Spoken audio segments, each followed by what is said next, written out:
Good Friday morning once again, backyard naturalist friends. It's great to be back with you all after my sailing adventure last week. Happy June 10th.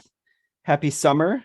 Although depending on where you mark the beginning of summer, the summer solstice is still a couple weeks away. So if you like spring better, if you want it to be spring, happy spring. It's astronomical spring. But if you prefer summer, if summer is your favorite time, we are in meteorological summer. So happy summer. They're both correct right now.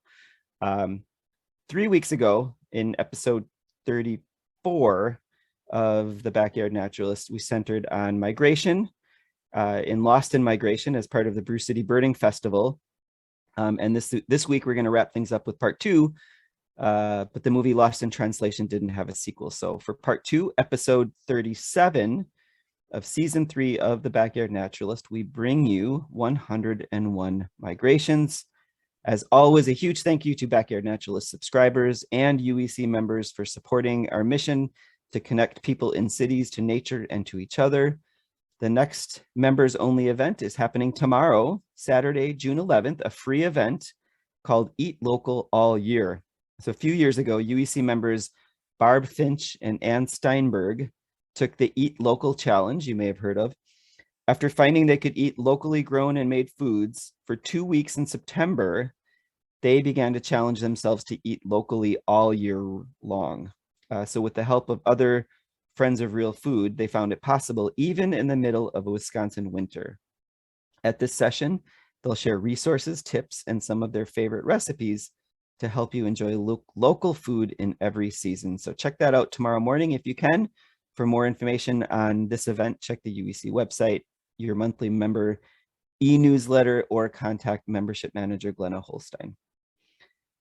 In other backyard news, next Tuesday, June 14th, is the first super moon of the year, which leads to the question, what is a super moon?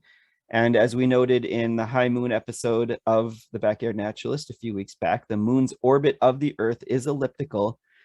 And when the moon is at its perigee, when the moon and the Earth are at their closest to each other, the moon is about 30,000 miles closer to the Earth and appears much bigger than normal, 14% bigger and 30% brighter than when the moon is at its farthest point, or the apogee. So when the moon is at or near the perigee, it's called a supermoon. And the next 3 full moons are going to be what we consider super moons, because each of those will be close to the perigee. So enjoy them from your backyard starting next Tuesday around 9 p.m. Look to the southeast for the rise of the first summer supermoon. And if you can, try to catch it as it's rising, because, well, then you know it's earlier. You don't have to stay up later. But then also a full moon right by the horizon just appears so much bigger when you have the perspective of the things on the landscape. So try to catch that next Tuesday. It will be up the entire evening, and because it's a full moon, it will rise when the sun sets and it will set when the sun rises. Another bit of exciting lunar related space news: NASA's Capstone mission is scheduled to launch this Monday, June 13th. The Capstone is a satellite about the size of a microwave oven that NASA wants to put in orbit around the moon, mainly to study what it's like to put an object in orbit around the moon. But eventually, they're hoping that Project Capstone will lead to Project Gateway, which will be a space station that they're hoping to put in orbit around the moon that would then serve as a staging area for astronauts to return to the lunar surface. So an exciting step towards returning to the moon. Then we'd have a person space station orbiting the Earth, and then a person space station orbiting the moon. And then, of course, the inevitable lunar tourism that will follow. Okay, on to the featured process that we can witness again from our backyards: migration. And just a very brief review. In part 1, we defined migration as the large-scale movement of an animal species. We broke down the 3 major reasons that we think drive animals on these perilous journeys, the migration journey, starting with food and water. So to survive, you have to eat and drink. And sometimes to eat and drink, you need to move around quite a bit. Another major force driving animals to migrate is breeding and mating. And usually this is animals moving from or moving to places that are conducive to or safer for these activities. And then finally, we looked at climate and weather as driving forces behind migration. And then we broke down the major types of migrations, which are complete migration, in which all individuals of a given species migrate, partial migration, where you have some animals in a given species that migrate and other animals that don't, and then differential migration, where individuals of the same species migrate either different distances or at different times, depending on their age, their sex.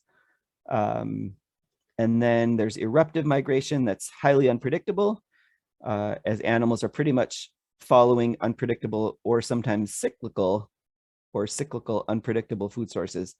And so some years they migrate and some years they don't.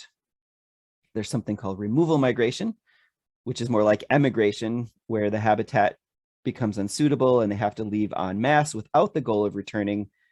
We see that in locust swarms.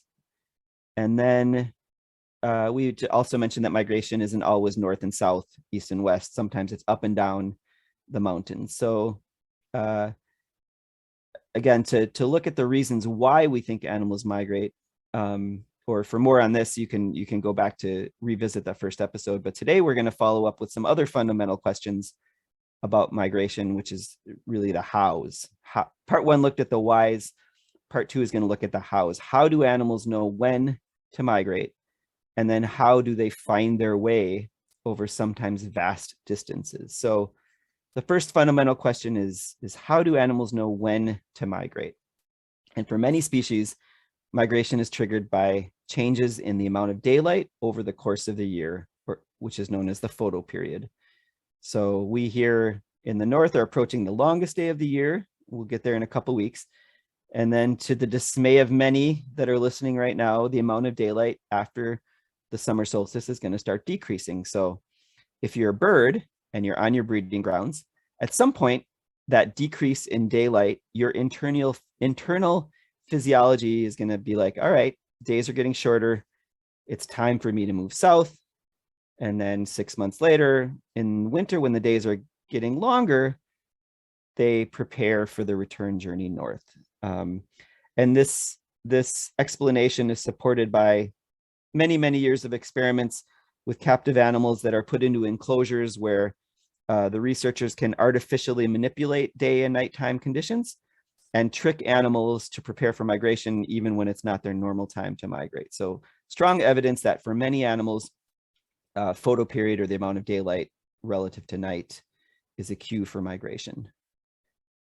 Evidence suggests that other animals react to changes in temperature or other weather-related changes, so as a cue to migrate. So a red-winged blackbird might notice temperatures cooling here in Wisconsin in the fall, so then they prep for their journey south to their overwintering sites, and then at end of next winter, when they notice the temperature is rising, they decide it's time to move north. So these first two forces, when you put them particularly to birds, you see a pattern emerging.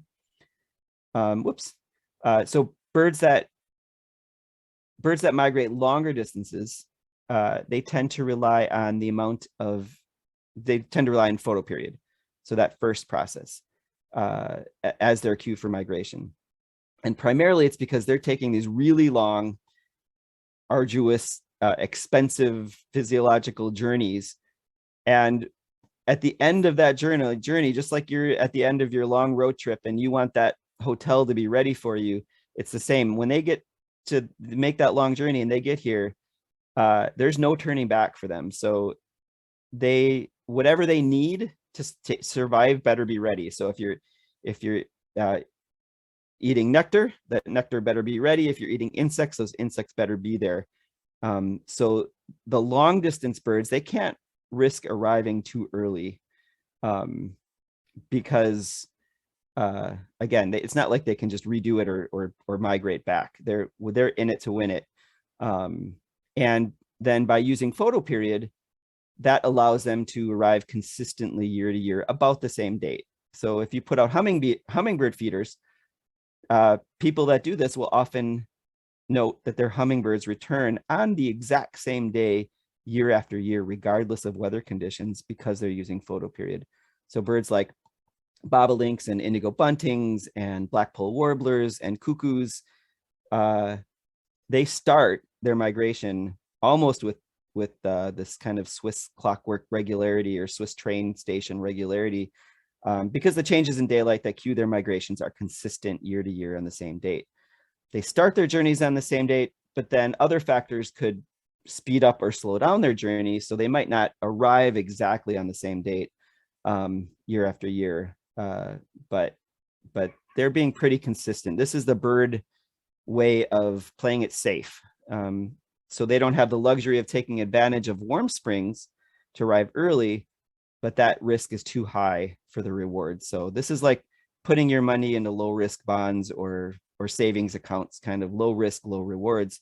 The short distance migrants, though, the ones that use temperature changes, temperatures is much more variable year to year than sunlight. So birds like red-winged blackbirds, we always kind of wonder when they're going to arrive, first, and who's going to see the first one, because we don't know. It could be, one year they could come late February, and then the very next year they could arrive 3 weeks later in mid-March. So these short distance migrants that use weather are playing a little bit more of a high stakes game of arriving earlier than normal, which can yield great rewards in many ways. But then they also risk a late winter blizzard that for a long distance migrant would mean certain death. But to these shorter distance migrants, they tend to have a wider variety of food sources, so they can weather these maybe harsher storms. They don't need one food source. If that's not there, they could turn to grains or berries in the absence of insects or nectar. And maybe most importantly, if it does get really bad, these short distance migrants can be like, oops, I came a little bit early. I'm gonna go back south for a little while and try again in a week or two. So they can do that where the long distance migrants can't. So by using temperatures as cues, these birds are able to take advantage of local conditions, and that gives them an advantage, sometimes a really big advantage. But again, it comes at a risk. And even with this said, and they're much better suited to these late Wisconsin cold spells, they can make a mistake and perish for it. If they get here too early and then we get a really bad late winter blizzard and they just don't have the time or energy to move south, they can perish. So a few years ago, there was a really unfortunate group of killdeer that, killdeer are one of the first to arrive. And if it's really bad, they can reverse migrate. But this particular year, it was just a really harsh late storm. And there was sadly a group of killdeer that were kind of huddled around I think like a sewage pipe up in Ozaki County, and they did end up not making it. So it is a high risk, high reward pattern. It's more like investing in more risky, like startup stocks with your money. So that's an interesting pattern. The long distance migrants, they need that reliable cue of sunlight, and then the short distance migrants they can rely on that less reliable but more local cue of weather. But what if you are a bat and you're overwintering in a cave and you can't rely on sunlight because you can't see the sun? You can't rely on temperature changes because the temperatures in most of these caves are pretty consistent year round.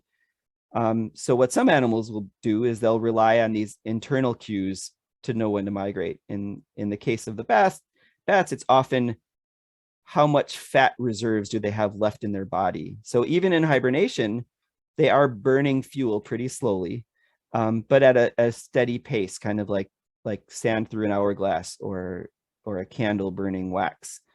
But once their fat reserves then drop to a specific level, not empty, because they do need some stored fat to actually migrate. But once it reaches that kind of critical level, then they will leave the cave and start their migration. And it's one of the reasons why white nose syndrome is so hard on these bats, is that it causes them to use that fuel at a much faster pace because they have to wake up and all of this, and then that kind of messes with the timing, and they're in big trouble. Another major cue animals they use to time migration are the circadian and circannual rhythms. And like most of everything from here on out, including what I've already talked about, this is still more complex and a bit of a mystery, but we all have internal calendars built into our being animals' nervous systems. Those internal calendars are tied to patterns of brain activity that shift in cycles within a day, in the case of circadian, or within a year, in the case of circannual cues. So circadian, 24 hours, circannual, 365 days, 365 days. Humans have these circadian and circannual rhythms, but we just don't use them to migrate anymore. We probably did in the past. Our most well-known circadian rhythm is the one that causes us to get tired and fall asleep at night and then wake up in the morning in the absence of other stimuli. But there are other circadian rhythms too. Our body temperatures will often change regularly and predictably throughout the day. Our hormones will cycle daily. Your digestive system, your immune functions. You probably know that you have more energy during certain times of day, or that you function better. And that differs from person to person.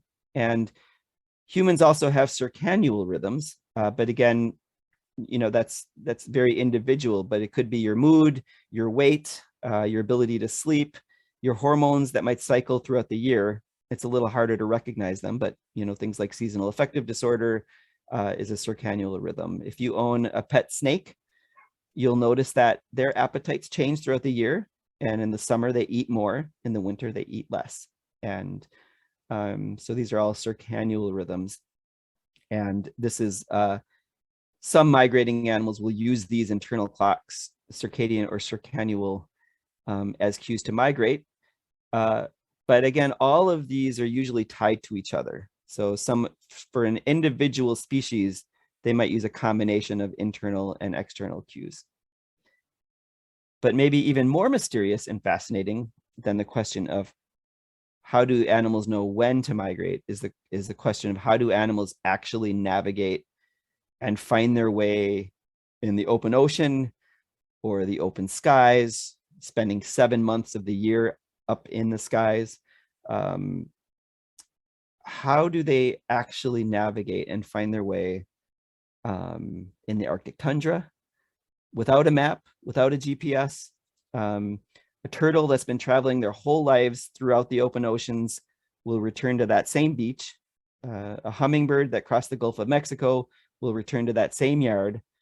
And humans over the centuries, we tend to use our advanced brains to create tools to allow us to navigate. But even before that, we as humans could tap into the natural world in much the same way that other animals do without technology. So we'll look at some of the ways that animals can find their way, and starting with the sun.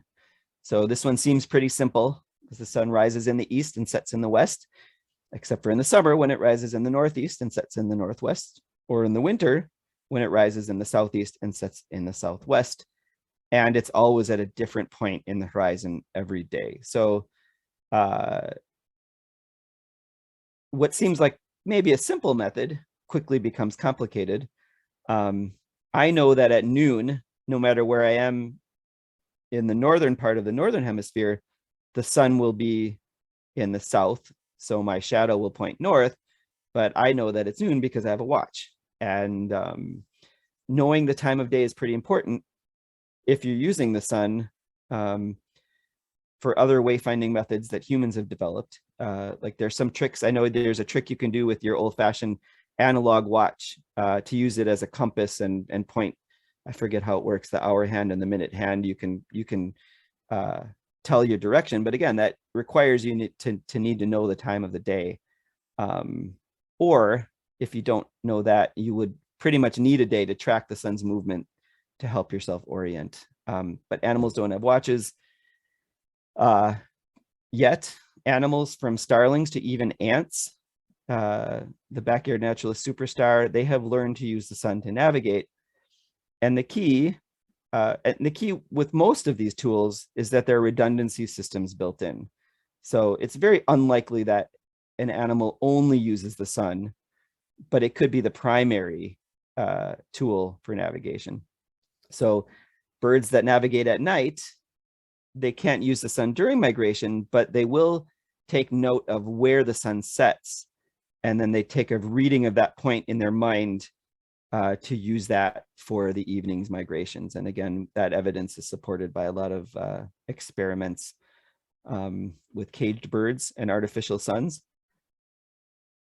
Another navigational tool that animals use that we humans are also pretty familiar with are landmarks or wayfinding points. And animals from birds to bees to even whales have demonstrated their ability to use wayfinding points. So I know that when I'm in Maine, if I need to find my brother-in-law's house, I'll take Route 1 north, I'll take a left at the subway, go past 2 stop signs, then cross a river, first street on my left, and then I can find it from there. I can do that regardless of where the sun is in the sky or if it's cloudy or whatever, because I'm using these landmarks. If somebody shifted these landmarks on me, I'd be in big trouble. Or maybe if the subway turned into a different restaurant, then that would mess with my navigation system. But we know that some birds and insects also use these landmarks and other animals to locate their nests. They will have a visual image in their head of what's near their nests. So there's some experiments that kind of border between mean and funny, where researchers will set up artificial rocks, or in this image, pine cones or shrubs in planters near a beehive or a bird nest. And then when that animal leaves to go out foraging, they shift everything. They'll like move everything to the right or even by 20 feet. And then when that animal returns, they don't go right to their nest. They go to where they think that nest should be based on those visual landmarks.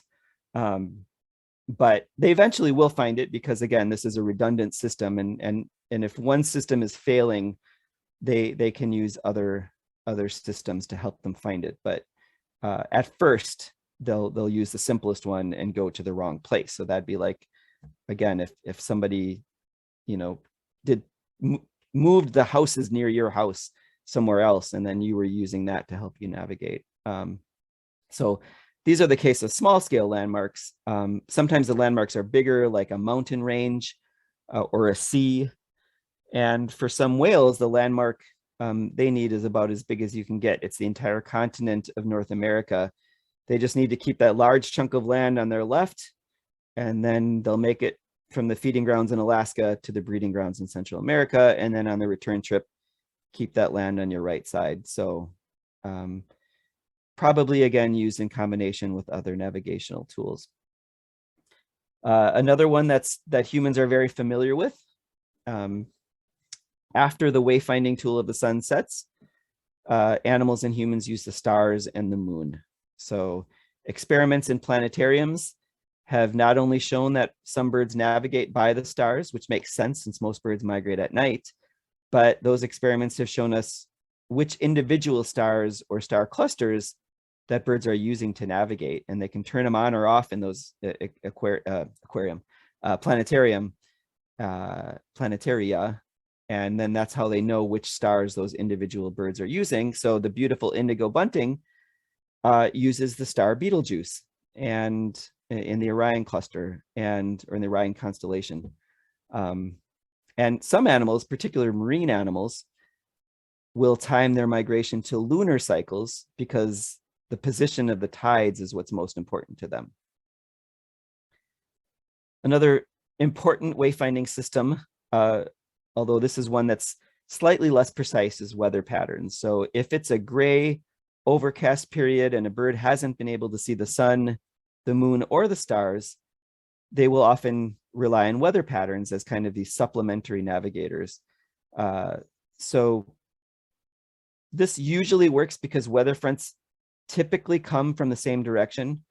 So plan D for a bird that can't use these other systems might know that, okay, I'm going to fly downwind, and that'll take me in the right general direction. And then you can recalibrate and reorient yourselves once these other systems become available again, which works for the most part. But if you're flying 1,000 miles and you're off by a little bit and you can't access those other systems, you might be blown way off course, or you just might get a weather system that really you just can't fight, that'll also blow you pretty far off course. So that's when you find a varied thrush in northern Wisconsin or an Elania in northern Illinois. Those are birds that just something failed, and they're not perfect, and they just got blown way off course. They're not fail safe, but one of the other really cool things about birds is that they can actually hear upper atmosphere fronts above the lower layers of clouds. So they don't have radar, but they can tell what's happening above the clouds with their ears. And that can also help them make the decision of when to actually make that next leg of migration, because they know if they get high enough, they're going to be in a friendly down or tailwind. And again, it's why warblers in the spring, that they time their when they leave pretty well, but when they arrive is kind of up to a little bit these weather patterns. So otherwise they'd probably come in a more regular pattern. But the reality is it's like waves, which is why we pay attention to weather to find out when there might be a big fallout of warblers that are taking advantage of the same tailwinds. And that, that's across many, many different species. And again, it's that weather pattern is less predictable. Another fun kind of major navigational tool used by many animals is the sense of smell. And in this case, smell is used not so much for orienting yourself north or south, but it's used in the same way that these visual landmarks we talked about are used. So instead of a visual map, many animals will make an internal road map based on smells. And so I know my dog can triangulate pretty quickly to good smelling food way faster than Toucan Sam can find those Fruit Loops, which, full disclosure, toucans do not have a good sense of smell. But on the rare occasion that my dog gets loose and wanders in the neighborhood, it's going to be the nose, it's going to be the sense, that internal roadmap, that's going to allow him to find his way home.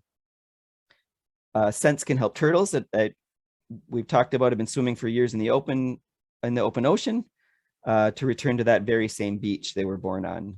So they may use other cues at first, but when they get close, they're gonna hone in on that scent. It's the same process that helps a salmon hone in on that very river that they were born in, so that they can spawn. Humans have a comparatively poor sense of smell compared to many animals, so it's a little harder for us to understand what it's like to use a smell map. But some animals, including humans, are extremely sensitive to the smell of rain. So in that episode in season 2, Smelling in the Rain, humans can detect rain in the air better than sharks can detect blood in the water. And it kind of makes sense, because being able to find water, particularly for early humans, may be one of the most crucial survival skills. And again, so some animals, including humans, are very, very sensitive to the smell of rain in particular, or water. In fact, the smell of rain is likely both the driver and that wayfinder for the wildebeest migration. It doesn't follow a regular pattern. It's always slightly different each year in both timing and location, because the driving force is rain, and the wildebeest are drawn to the rain, and the rain is unpredictable. And we'll see that a little bit at the end. But I saved my favorite navigational tool for last, which just continues to blow my mind, that many animals, birds, bats, turtles, bacteria, sharks, can orient themselves through magnetism by tapping into the Earth's magnetic fields. And so unlike these previous tools that I can relate to, sight, smell, I can't relate at all to what it would be like to see the magnetic fields of the Earth. And I shouldn't really use the word see because they don't see it like we do it, but there is a sense. There is some, they don't have an optical image probably, but there is a way of sensing the declination and the direction of magnetic fields. And I just have no idea what that sense is because we can't sense, so it's pretty easy to know what touch is, and sight and some of the others if you're able. But this is just something that's not even in the realm of understanding what it'd be like. So pretty cool. But again, we can tap into the magnetic fields with our tools. Without those tools, we have absolutely no way of sensing magnetism, at least to the best of our knowledge. It's possible that there are other ways that we're not really tapping into. But the animals that do navigate by magnetism, they share the adaptation that they have the mineral magnetite incorporated into their nervous system somehow, whether it's near the brain or the spinal cord, other near the optics. But I love the fact that animals can do this, even if I can't. And one of the cutest animals on Earth, the baby loggerhead turtle, they are able to find their way around the open ocean by themselves as a baby without needing to be shown the way like the whooping cranes need an older generation. But we're pretty sure that the primary navigational tool in these turtles is the magnetic field. And if they get pushed off course by the currents, or if they're artificially taken off course by human researchers, they are able to quickly recalibrate and get back on course through the magnetic field. If we artificially expose them to different magnetic fields, they get completely turned around, get lost. But even if we artificially expose them to a magnetic field that resembles the Earth's magnetic field, they are able to find their way again. So really strong evidence that this is likely the primary navigational tool in these turtles, and similar experiments have yielded similar results in other animals, even sharks, animals that I don't typically associate with really long migrations, but great white sharks have really long migrations. And they not only tap into the magnetic field, they use their own electric current producing ability to use electromagnetic fields to navigate. So really, really accurate and crazy. So those are the kind of major navigational tools that we found in animals: the heavens, the sun, the moon, the stars, visual landmarks, weather patterns, smells, and the magnetic fields. And we have some idea which animals use what based on experiments, but for most animals, it's likely way more complex than we can hope to understand. And they have all these redundancies built in, sometimes as fallbacks, but likely they're always using most of these to simply do a better job at finding their way around. In part one, we talked about butterfly patterns that we can see and understand. We know where they are at a given location. We know that it's generational, but we still don't know exactly how monarchs and other migratory species know where to go. It's likely that monarchs use a combination of the sun, visual landmarks, and sense, pheromones. Ants are definitely not one of the animals that I think of when we're looking at navigation, but there's some really great research recently that shows that the ant navigational system is way more impressive than we thought. Of course, because they're ants, and ants are just always surprising us. But they can follow a compass heading, so regardless of the direction that they're facing. So that would be like you and me kind of walking through our house, but not always walking forward. We could be walking backwards sometimes, or sideways sometimes, or spinning around sometimes. We'd still know where to go regardless of where our body is oriented. And so they tap into a lot of these things, but primarily they're using a combination of the sun's position in the sky and their local visual landmarks together to do this. So again, researchers have found that if they can obscure the sun, ants will set off in the wrong direction before they recalibrate and get back on course. And sometimes if ants are dragging food, the heavy food, to their nest, every once in a while they'll stop, put their food down, take a quick peek around, likely because they're reorienting themselves with the sun and the landmarks. And that's a pretty impressive ability to decouple your body orientation with the direction. And when they discovered this, of course, then all of the biomimicry, the engineers are trying to see if they can put this ability into robots with the hope that robots can navigate in natural areas more easily, natural areas like forests. So just one more step towards robots taking over the world. And as we wrap up this session, we'll end with a couple of Zen videos. First is a short video looking at, probably one of the most famous, the most iconic migration of the wildebeest.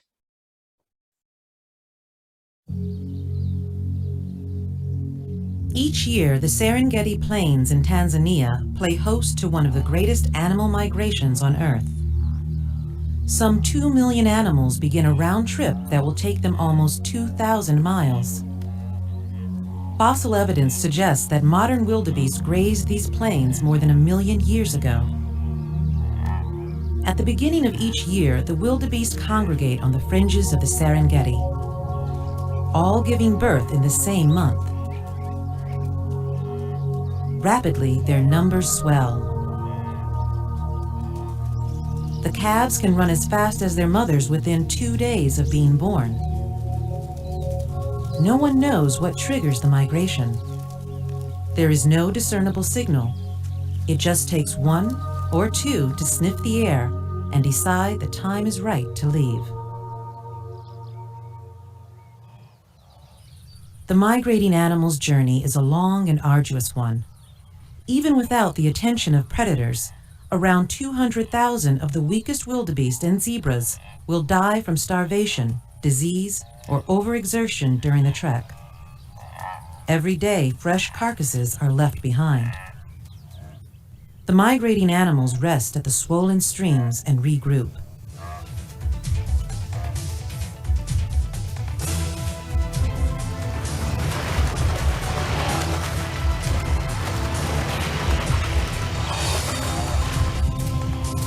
A single cat finds it tricky to bring down a full-grown wildebeest. But if it can separate a wildebeest calf off from its mother, then it has a chance of a meal.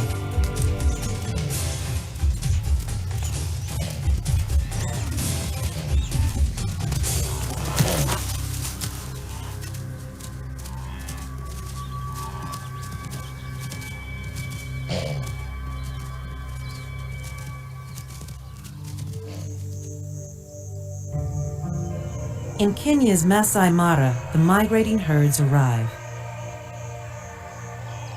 Rains have created a huge area of well-watered grazing. Here, the wildebeest will stay until the smell of November's short rains tell them it's time to regroup and head southwards, back towards the Serengeti.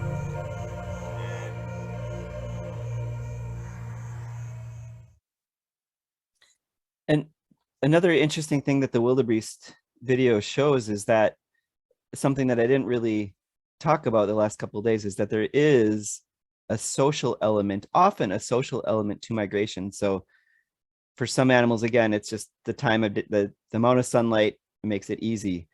But for some animals like the wildebeest and some birds, they believe there's kind of a social element. So you noticed in the video, they said it only takes 1 or 2 animals to kind of set off and then the others will follow. But we have no idea, like there's no pattern as to who those animals are going to be, dominant, male, female, whatever. It's really hard to predict. And then what they're using as cues. Again, likely they're sniffing the air, but even in humans, there's really fun examples of how we can do behaviors based on social pressures or one of my favorites is there's I think 6 actors in an elevator, and then a unsuspecting research subject walks in, and then all of the people in the elevator are facing the backwards, and so the person walking in faces backwards like everybody else, but then at some point they all turn forward, and then the person kind of looks around, and then they turn forward, and then everybody takes off their hat, and then the person, it's kind of funny, takes off their hat, and that is used, as social experiments with humans are a little bit different, but there probably is some of that pressure, with wildebeest particular. Crossing rivers can be really dangerous, even if there's not crocodiles. You can lose a lot of them just crossing one river, and it usually takes 1 or 2 to get that thing started. All right, we're going to cross, and who makes those decisions and why is really, really hard to predict. But there is that element of are most of them waiting for somebody to make that first leap, maybe the most dangerous, because if there are crocodiles, they'll find them. But anyway, really, really interesting aspect of migration is that social part. And then we'll end today with I think a much lesser known migration, at least for most people. We talked about vertical migration being up and down mountaintops, but there is another type of vertical migration that doesn't involve mountains, that maybe the biggest migration. I feel like every story says this is the biggest migration of what or whatever, and you'll see this too, but this is a really interesting kind of final Zen type of migration here. I'll get this, not this one. Here we go. 37 meters, the maximum depth I've been to. 200 meters. Photosynthesis stops working. 1,000 meters. The last touch of sunlight is devoured by darkness. The deep water was thought to be dead and lonely, but drifting in the open ocean at night, I witnessed life from the deep, migrating 1,000 meters to the surface. This is a solemn ritual being held across the world ocean every night. This is the greatest animal migration ever discovered in terms of biomass. It's called the eel-vertical migration of zooplankton.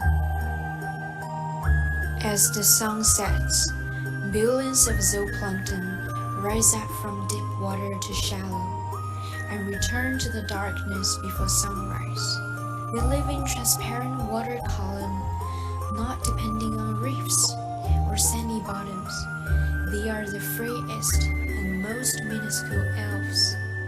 They are the twinkling stars within reach in the night ocean.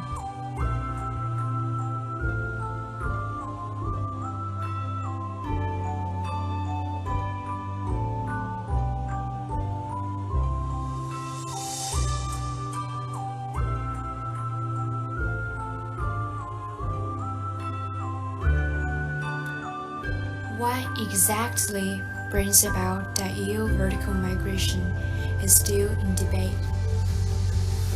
No matter it marks a certain biological rhythm or necessity to avoid predation, I personally take this vertical migration as a present from evolution. 3.7 billion years after life came into existence from the deep sea, we are so used to the oxygen and sunlight. The world of mankind seems to have nothing to do with this. However, even when our genes from the remote past have been blurred through time, when our eyes and lungs made us no longer members of the deep water, this planet is still, in its own romantic way, subtly connecting us with where life originates.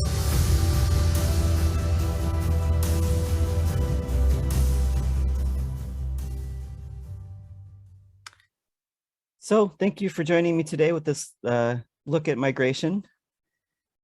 And I will stop sharing.